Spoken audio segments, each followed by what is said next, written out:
પોરબંદરમાં કલેક્ટર દ્વારા જિલ્લામાં આવેલ વિવિધ પુલોની ચકાસણી કરાઈ હતી, જેમાં જીએમબી હસ્તકનો લકડી બંધોનો પુલ ભારે વાહનો માટે બંધ કરાયો છે। તાજેતરમાં વડોદરા જિલ્લાના પાંદરા તાલુકાના મુજપુર ગામે મહીસાગર નદી ઉપરનો પુલ તૂટી જવાની દુર્ઘટના બનવા પામી છે। ત્યારે પોરબંદર જિલ્લામાં આવેલ બ્રિજ તેમજ પુલ અંગે ખરાઈ કરવા કલેક્ટર એસડી ધાનાણી દ્વારા સૂચના આપવામાં આવી છે। જિલ્લામાં સલામતી અને સાવચેતીના ભાગરૂપે તથા હાલ ચાલી રહેલી વર્ષા ઋતુના અનુસંધાને અને અવારના સમયમાં નદીઓના પાણીનો પ્રવાહ વધવાની સંભાવનાને ધ્યાનમાં લેતા જિલ્લામાં અવરજવર માટેના તમામ બ્રિજ પુલોની ચકાસણી કરવા જરૂરી છે।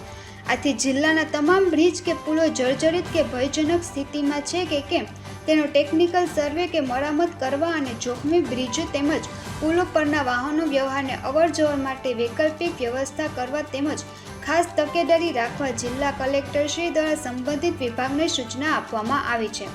કલેક્ટર માર્ગ મકાન વિભાગના એન્જિનિયર અને જીએમબી અધિકારીઓને સાથે રાખી લકડી બંદર પુલની સ્થિતિ ચકાસણી અર્થ મુલાકાત કરવામાં આવી હતી અને વાહન નિયંત્રણ માટે જાહેરનામું બહાર પાડવા જરૂરી કાર્યવાહી કરવા માટેની સૂચના આપી હતી અને આ સાથે તેઓએ અન્ય પુલોની ચકાસણી અર્થ મુલાકાત કરી હતી।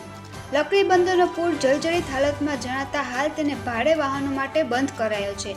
જીએમબીના અધિકારીએ કેશિયો કોન્ટ્રાક્ટર જણાવ્યું કે ગાંધીનગર આઈટીઆઈ ખાતે બ્રિજના સ્ટ્રક્ચર સ્ટેબિલિટી રિપોર્ટ માટેની કાર્યવાહી હાથ ધરાઈ છે। રિપોર્ટ આવ્યા બાદ તેનું સમારકામ કરવું કે નવીનીકરણ કરવું તે અંગે નિર્ણય લેવામાં આવશે। 2 વર્ષ પૂર્વે જ આ બ્રિજના નવીકરણ માટે ટેન્ડરિંગ કરાયું હતું અને વર્ક ઓર્ડર પણ આપી દેવાયો હતો, પરંતુ તે સમયે લોકોને 5 કિલોમીટર દૂર ફરીને જવું પડે તેમ હોવાથી વિરોધ ઉઠતા નવીનીકરણની કામગીરી પડતી મુકાઈ હતી। હવે રિપોર્ટ આવ્યા બાદ કાર્યવાહી હાથ ધરવામાં આવશે। હાલ પુલ ભારે વાહનો માટે બંધ કરી દેવામાં આવ્યો છે અને પોલીસ દ્વારા બંદોબસ્ત પણ મૂકવામાં આવ્યો છે। ઉલ્લેખનીય છે કે પોરબંદર ટાઈમ્સ દ્વારા પણ 2 દિવસ પૂર્વ આ પુલ જર્જરિત હોવાનો અહેવાલ પ્રસારિત કરાયો હતો। નિપુલ પોપટ, પોરબંદર ટાઈમ્સ।